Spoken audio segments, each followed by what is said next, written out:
Hello, Laura Anderson, Anderson Seaside Real Estate in Huntington Beach, California. I have a pet peeve that I just need to get off my chest because I see it time and time again and it's driving me nuts. And I know this is, irrelevant in the grand scheme of things. However, I just have to get it out.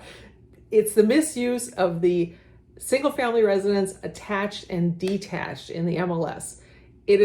I see it so often and it drives me absolutely bonkers. It makes searching really difficult sometimes. And I'm going to go show you a screenshot so you can see what I mean and explain how to properly use whether or not the property is attached or detached when you're searching in the MLS, and more importantly, brokers and agents out there, when you're entering your properties into the MLS, so that it doesn't get overlooked for those of us looking for our clients for either a detached home or an attached home. So let's go over to my computer. Okay, we are on the search page for the CRMLS. That's the MLS we use here in Orange County, California.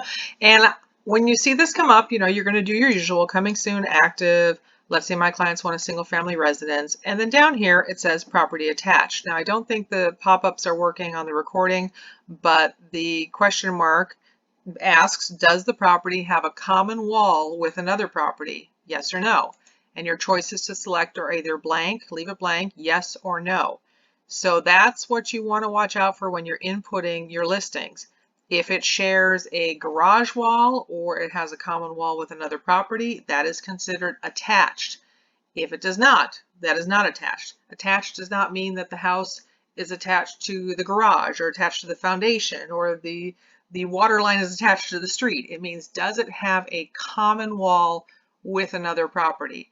If it does not, make sure you click no. If it does, click yes, because I'm telling you, when we're searching here and you're looking at an area where there are both single family residences that are attached and detached, or there's even an association where some of them are attached and some of them are detached, we're going to be selecting yes or no for the property attached, and whether or not you enter that correctly determines whether or not perhaps a buyer is going to see your property.